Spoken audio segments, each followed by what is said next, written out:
So let's get going. Today, we want to talk about contact centers and their customer experience. And more specifically, we want to talk about how we can get the most out of our customer experience. Okay. So, first and foremost, I'm sure you guys are all wondering, my name is Beau Gardner, and I am the Director of Sales Operations over here at Nuxiba. Um, This, unfortunately, is my very best attempt at growing facial hair. But in other news, I'm fairly new to Nuxiba. I've only been here about 6 months, but I've done a lot of work in contact centers myself. And since I've been working in the sales, customer experience world for about the last 10 years, I've got a few tips and tricks that, not necessarily tricks, but got a few tips and tools that have helped me always excel when it comes to delivering a good customer experience. So while I don't have tons and tons of experience in the contact center world specifically, I'll freely admit that it's always changing and there's always more that you can learn and improve upon. So today, like I said, we're going to discuss some of the core principles of customer experience and how we can get those right for our contact centers. Okay, so the goals of today are going to be pretty simple. We want to, one, learn what customer experience is today. Two, how it's impacting your business. And three, the top 5 tips and tools we can use to improve customer experience.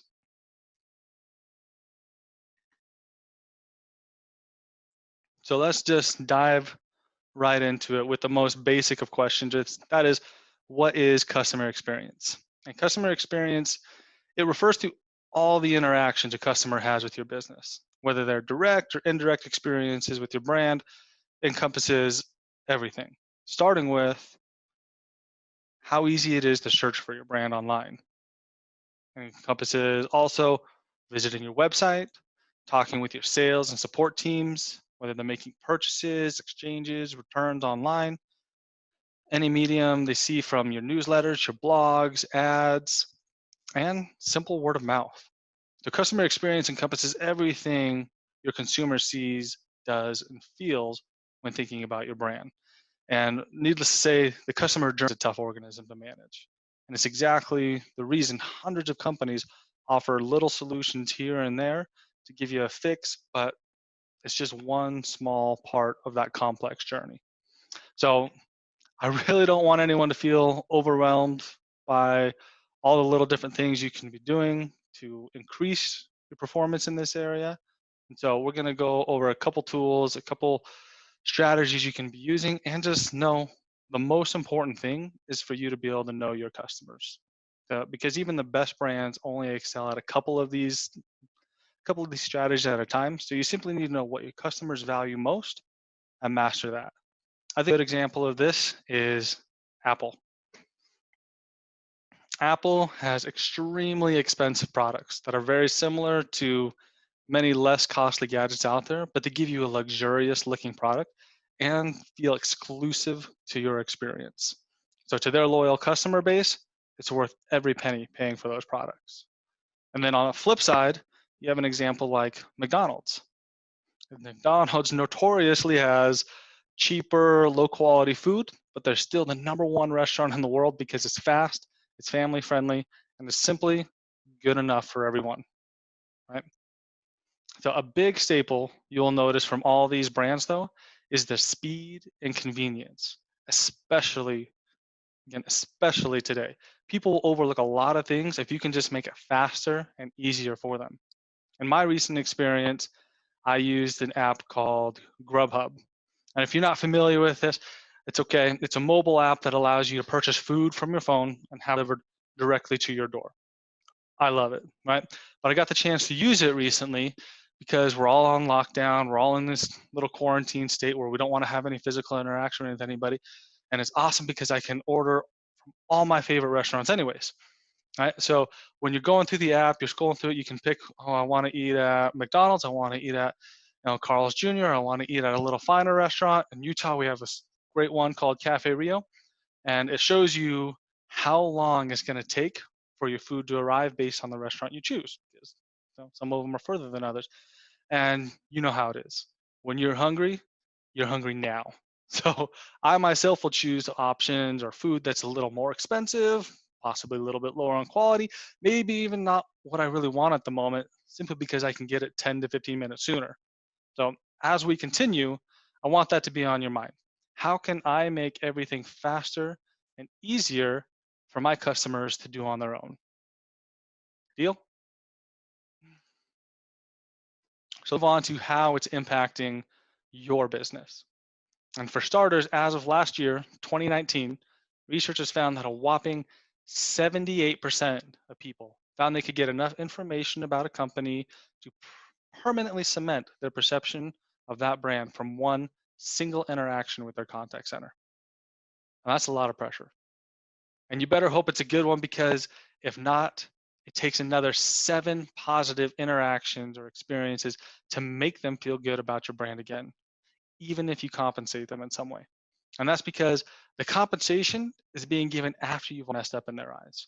So instead of it looking like a nice gesture to make a customer happy, it looks more like a last ditch effort. And they feel kind of sidetracked by it, And they're thinking, yeah, you better include that free. Look at all this hassle I just had to go through. So let's take a look at some other facts and figures, statistics that can help put this into perspective for us.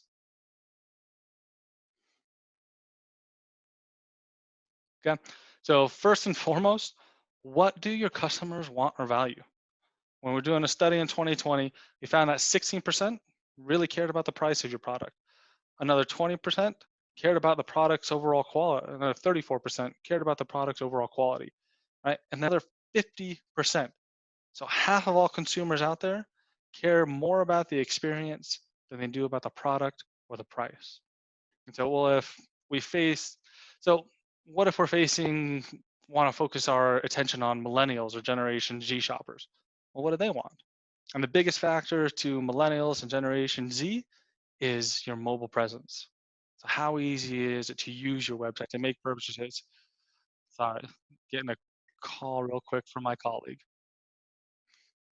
Let's get back to this. Um, so yeah, how easy is it to use or make purchases? Can I chat with someone live if I have any questions? When I call, do I get to talk to a real human, or do I have to figure it out going through the robot every time I want to reach customer support? How do my peers view this brand? Do they like it? Do they hate it? What? Right?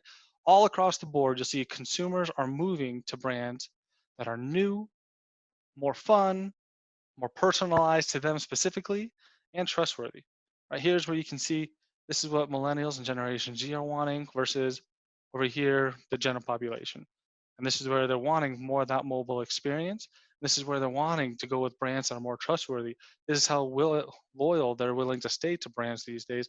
This is how willing they are in the past 6 to 12 months.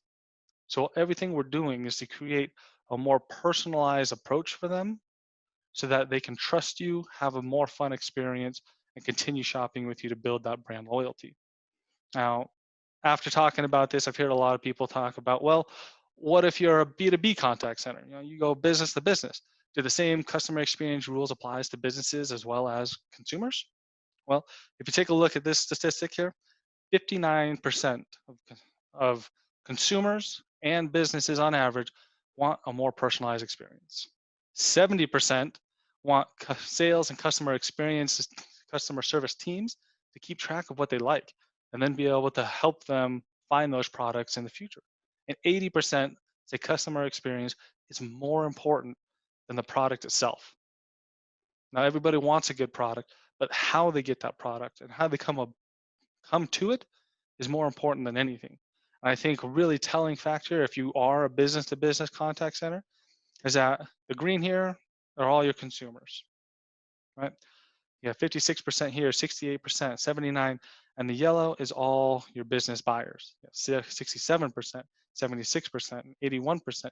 So if you are a business to business contact center and you're wondering how important it is to deliver a quality experience, it's more crucial than ever, simply put. So I think after seeing that, now we have a pretty good idea of what customers want, but you're probably asking yourself, does focusing on customer experience really affect the purchasing decisions? And the answer is unequivocally yes. Let me let someone in here real quick.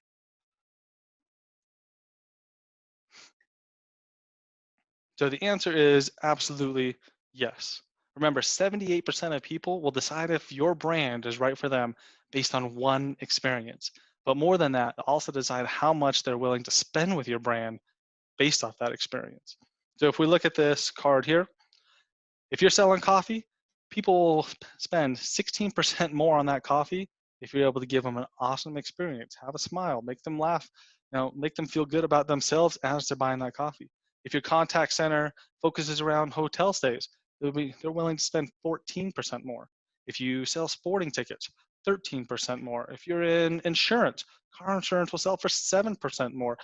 And if people are just reaching out to your contact center to buy a simple winter coat, if you just make them feel good about staying warm in the winter, they'll pay 7% more for that. It's awesome. Customers want an experience that feels exclusive to them, and they're willing to pay more for it. Doesn't mean we want to gouge our customers every time they want to come, but the better we can make that experience, the more valuable we are to them, right? So what happens after they have a poor customer experience? When we look at this, every poor customer experience, 50% of those people who have a poor experience will never use use your company again. 25% of them will stop recommending your brand to friends and family, and they'll even tell them to stop using your brand. 20% will also start to go to online, start posting bad reviews on Google and Yelp and Reddit. And then another 14% will start sharing those experiences on social media. Now, unfortunately, I think we can all remember seeing videos of United Airline workers dragging people off planes, and it just lit social media on fire. And that's not what you want your brand to be remembered for. So you have to have the right policies in place now to keep things like that from happening then. And again, if someone just has one bad experience, it takes 7 good ones to help them trust your brand again. So it's so important and crucial for you to start right the first time. So what about our customer experience that is driving people away? When we look at the study of what is driving people away, you'll see bad employee attitudes and unfriendly service are the #1 drivers for getting people to leave your brand. Third is whether or not they can trust what your employees are saying, whether or not they can trust your products, are they going to be good quality. Fourth is knowledgeable employees when they call to buy something, when they call to return or exchange or have an issue with your product. Does your contact center know how to handle that? And then fifth is inefficiency. So when they are calling or they are emailing or chatting into your brand, are they getting to where they need to go, and is the issue being resolved?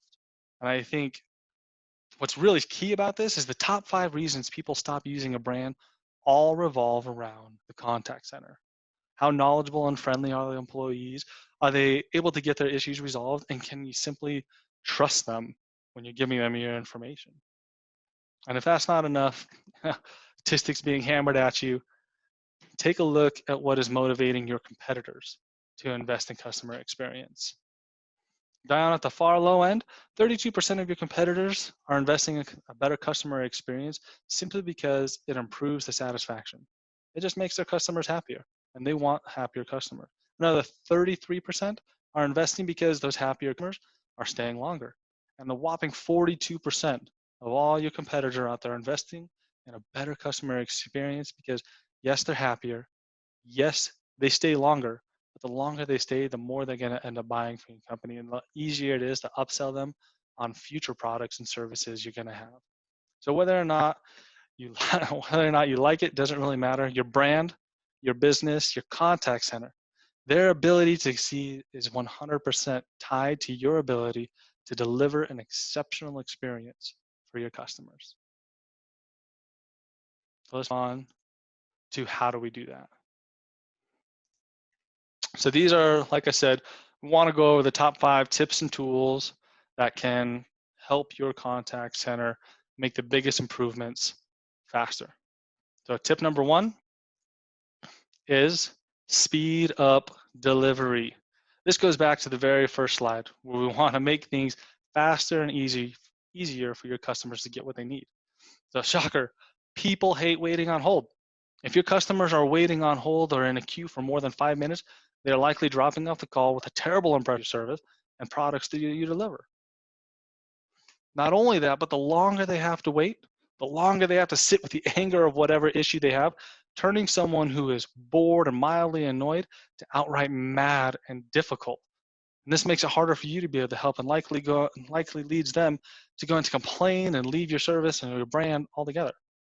So don't worry. I mean, like we said, we don't want these things to be thing you. We have a couple solutions that might be able to help. And one of the biggest solutions that do help brands is intuitive IVR. Nah, this window's a little bit in the way, but intuitive IVR right there. So intuitive IVR stands for your interactive voice response system. And it's a computer that can help your customers get to the right agents, departments, or even your payment portals when agents are all busy on calls. So you can also use it to verify their account information so that all their information pops up for you as soon as an agent picks up the phone. Makes it really simple. And another awesome bonus with having a good intuitive IVR system is the ability to automatically schedule callbacks with your customers. So they can go about their day, go shopping, go hang out with their friends instead of waiting on hold forever. This simple feature really helps eliminate the abandon rates and prospects who hang up. And when no agents are available or the wait times get too long, it gives you a secondary way to reach out to them and make the experience that much better for your customers down the road. Number two, use smart scripts. Now, smart scripts are kind of a new tool that have been coming out of the past few years, but they are amazing. So a good scripting tool can helps your team cut out loads of confusion and time logging repetitive information and actually focuses their energy on the customer's needs. So here, they see where to direct each call easier, can find answers to their calls faster, and solve your customers' challenges on the first call rather than having to have them call back and back again or reach out to different departments. So your smart scripts help your agents prepared and confident so they can be successful no matter how difficult the engagement is with any contact. So from one platform with using a smart script, they can see live scripts, decision trees, talk tracks, prompts, reminders, question and answers that are a little bit difficult, objections, how to handle those objections, and they can try out A/B testing to figure out which scripts work the best for which customers. Also, with smart scripts, you can do pre-call preparation. You can do in-call note taking. You can look. You can send emails. Just follow up on next steps.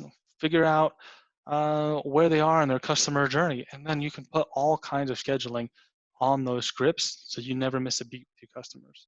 And especially now, the agents are working more remote.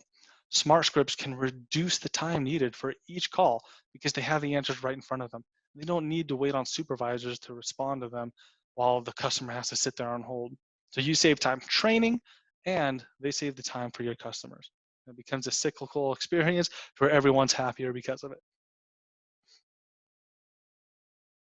Number three, get customer feedback.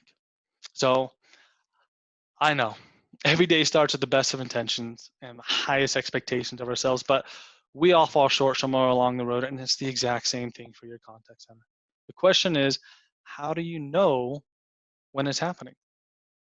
So whether someone loses their temper one day or a certain company policy makes it impossible for you to give a customer what they want, we have feedback. We have to get that feedback for all our customers because they are the barometer for how effective your contact center is actually working. And so whether they're extremely mad or extremely happy, you can use that feedback to your advantage. For one, you can use it to give meaningful praise to those of your agents that go above and beyond. These are the people that you want to become leaders in your contact center. And your customers can help you identify those who are doing the best job. Two, offer constructive support to teams or departments that are struggling. So things just don't get better on their own. But if you know where the problem is, and more importantly, why it's happening and when it's happening, then you can change it. And three, could be the most important for you, you can learn how your customers are changing simply so you can evolve and change with them to offer them the best solutions moving forward. I think a great example of this is Starbucks. The Starbucks and other restaurants do it too, but they're notoriously sending emails or texts to customers, sending out those customer satisfaction surveys right after you leave.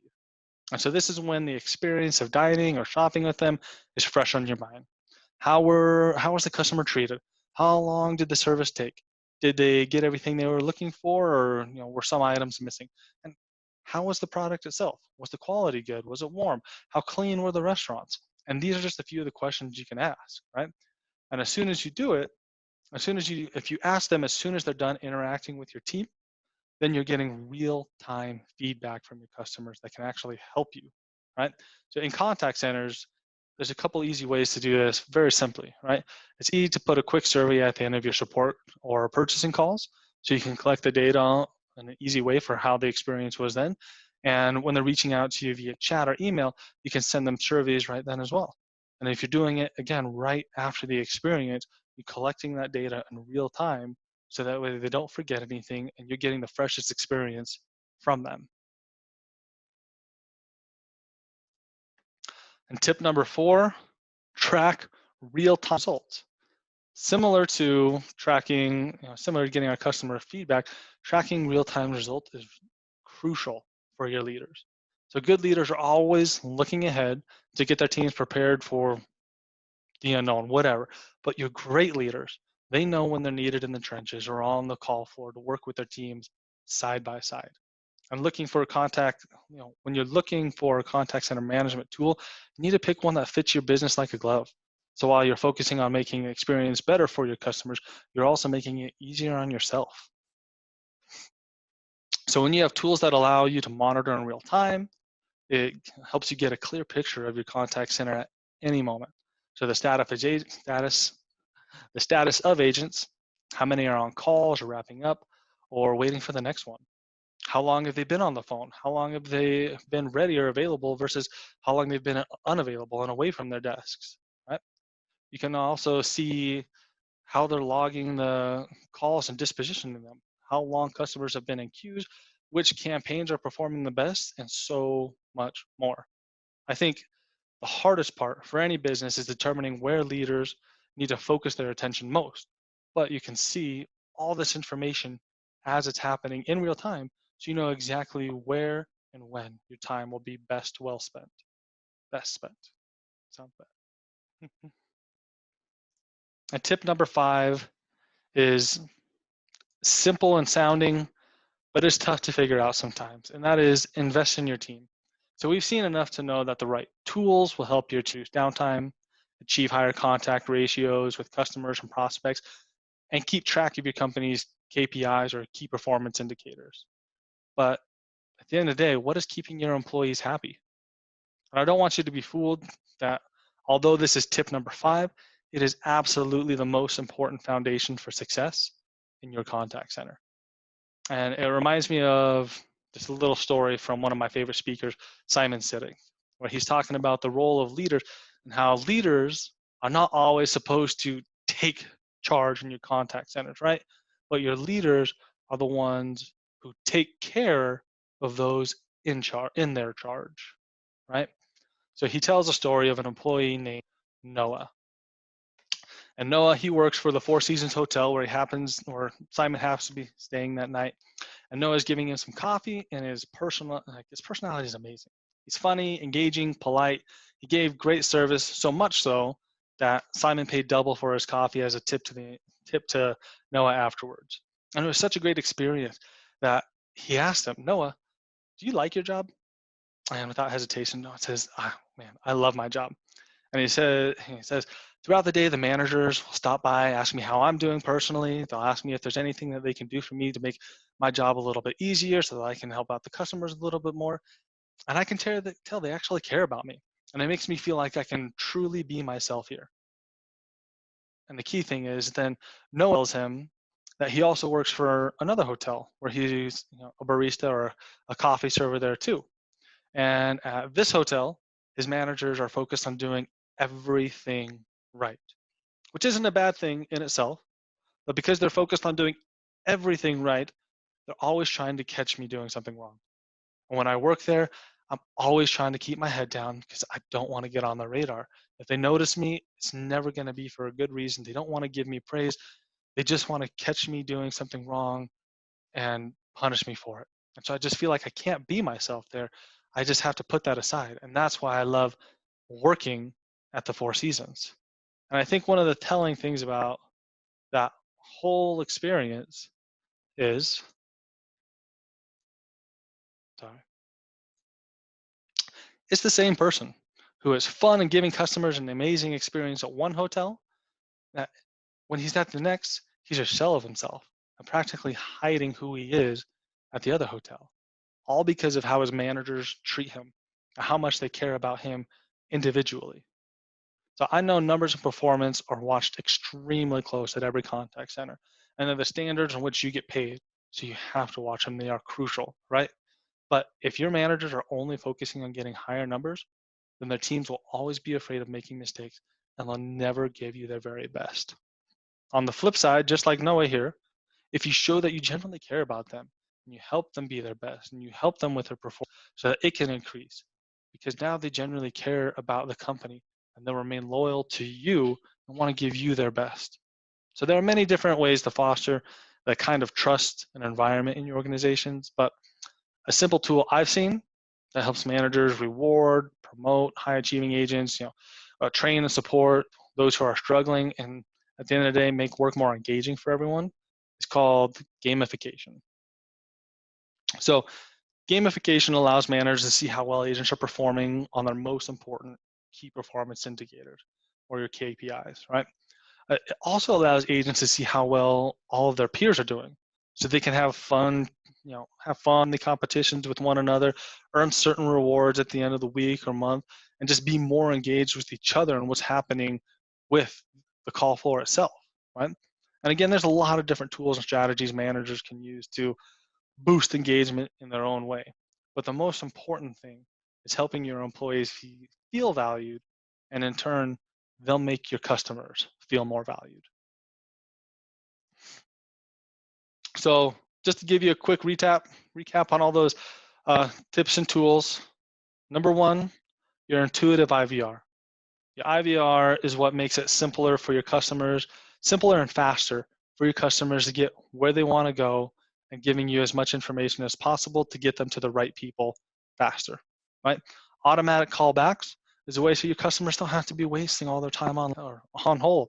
They can put in their information, go about their day, you give them a call back. Smart scripts, perfect, especially now for when you have so many workers working remote. You don't have to train as much. Your agents know exactly how to answer the questions, how to handle specific objections, and can wrap up those disputes or calls a lot faster for you. Number four is your feedback surveys. It's crucial. Nobody likes getting the harsh critical feedback, but you have to get it. You need to know where your strengths and weaknesses lie in your call center so you can improve upon them in the future and know where you need to focus that attention more. Number five is your customer management system, your CMS, your contact management system. Right? If you're investing in something that allows you to see all that data in real time, you know exactly where your leaders are going to be able to spend their time best. You know exactly why your contact center is struggling. Are too many people taking breaks? Are too many people, spending a lot of time on their after call wrap up? Too many people spending too long on calls because they don't have the right answers in front of them, and so they have to spend more time on the call to reach out to their supervisors to get those answers, and then put the customer on hold, and then finally get back to them. All of that are things that take away from your customer's experience. And number six, I said I was giving you five, but I'm giving you six apparently. So is gamification. Why? Because customer experience truly starts with your employee experience. When you're able to give them a fantastic experience and make them feel like they're appreciated, valued, and that they can actually be themselves at their job and do the little personality quirks they have to make their life better, they're going to pass that on to your customers, and they're going to give a happier, better experience to your customers as well. So as far as the customer experience goes, I wanted to keep it short and tight for you because I know everybody likes getting information faster. And right now, if there are any questions, we will open it up for some Q&A time. Okay. We have the chat on the side, so if there's anything that you want to put in there, go ahead. And while you're doing that, I can just say, I know there's a lot of employees here that are needing the customer experience certification. And so Nuxiba, later today, they'll be sending out a survey that you can fill out, and they'll be sending out those certificates to you in the mail. Okay. And I'll just give you guys a couple minutes. If there's any questions that you want to put, go ahead.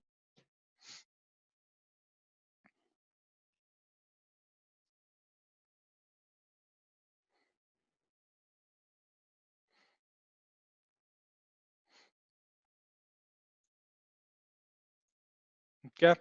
And since I'm not really seeing anything, or doesn't really look like anyone's typing, that's totally fine. If there are any follow-up questions, that's okay. On the next slide is my contact information. So you can reach out to me anytime, and I can help you answer those questions that come up later, or you can schedule some of that time with your demo. And just get a couple questions. So what are your recommendations for multi-channel experience with customers? And it's simply that. My recommendation is that you need to give your customers a multi-channel experience. So it goes back to our tip number one is speed up your delivery. When you're able to give support on not just the phone, but on email and on chat, or even if they're reaching out on social media, all these different factors are ways that they are the most convenient for your customers. So if they're able to send you there and you're able to get back to them in a fast manner, the best for you. That's what's really going to help drive part of your customer experience. So how does one deal with impatient customers? I think that goes back to our callbacks, right? So if customers are impatient that they don't want to be just sitting there waiting on chats and on phone, it's really, even on email, right? So on chats on phone especially, it's really easy to set up times for your customers to get a call back, right? To say, hey, you're number 7 or 8 in our queue. It's probably going to take another 20 or 30 minutes for us to get to you, unfortunately. But give us your name and phone number. We'll give you a call back when it's convenient for you.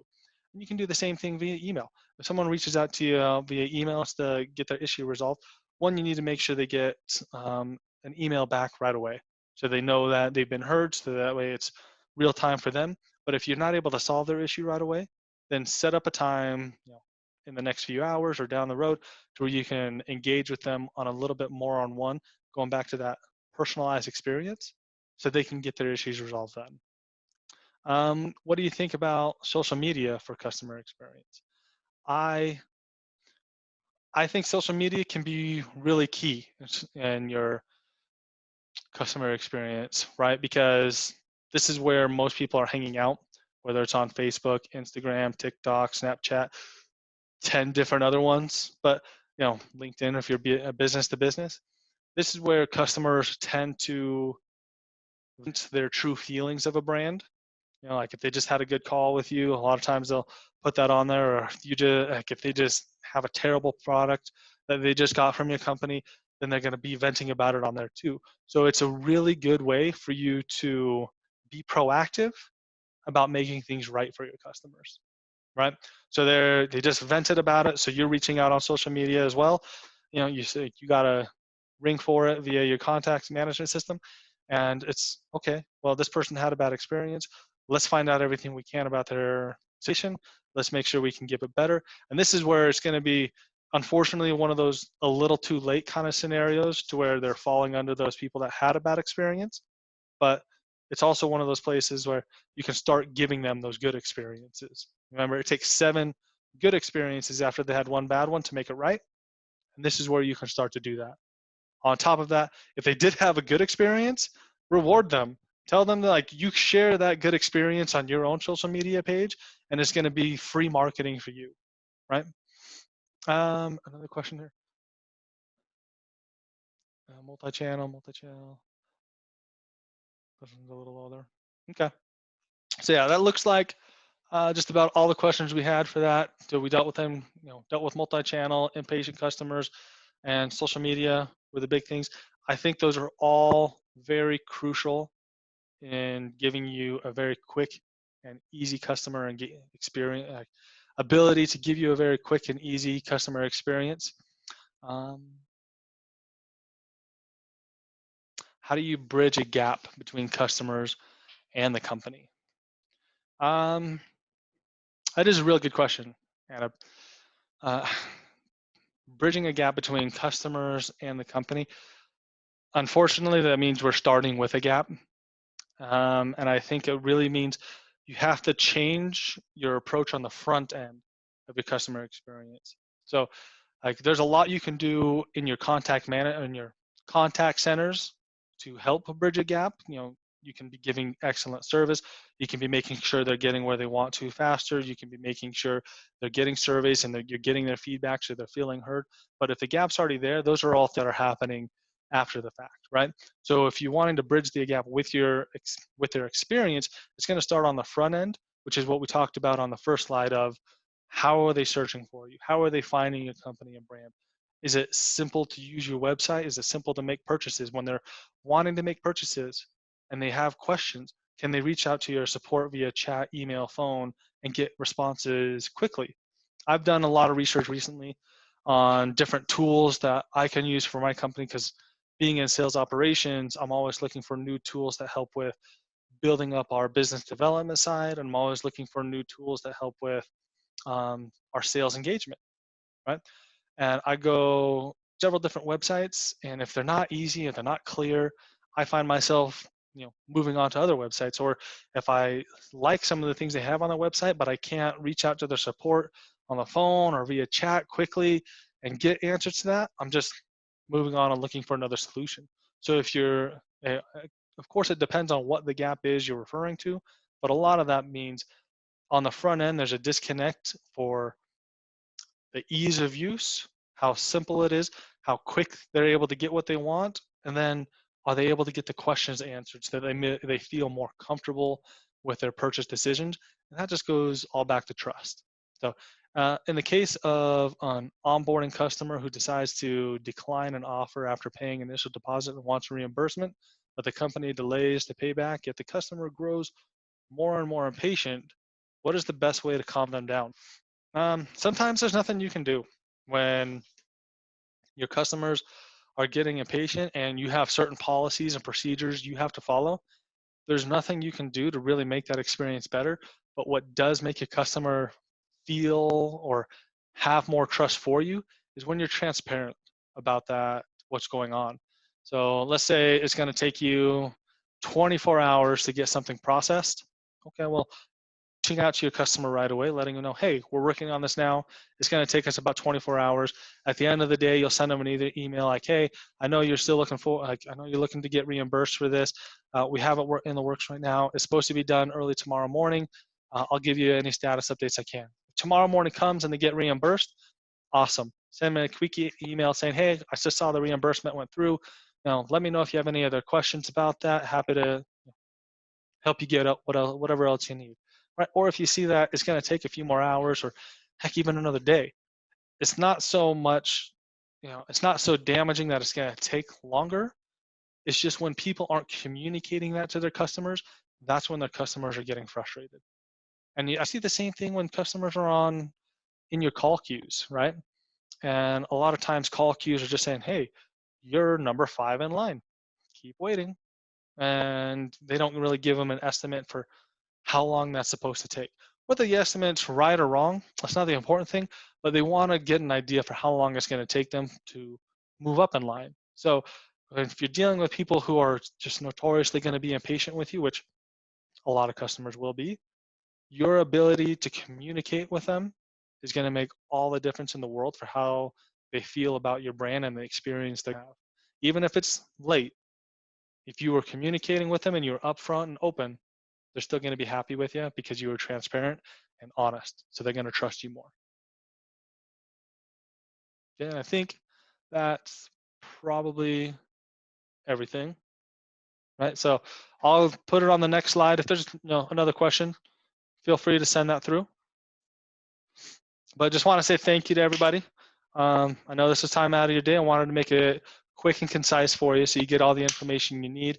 You know the tools that are out there that can help deliver a better customer experience. Of course, there are a lot more out there that you can look into, but these are just some of the most important ones that we found that Nuxiba help you with as well. And a lot of Nuxiba's partners are specialized in this too. So if you have any questions for how to give a better customer experience, or you want to schedule a free demo for your team, visit nuxiba.com, or you can reach out to me directly. So again, my name is Beau Gardner. I am the Director of Sales Operations here at Nuxiba, and that is my email and phone number. Okay. So I don't think there's any more questions through, so I'm gonna sign off and let you guys have a wonderful day. Y'all take care.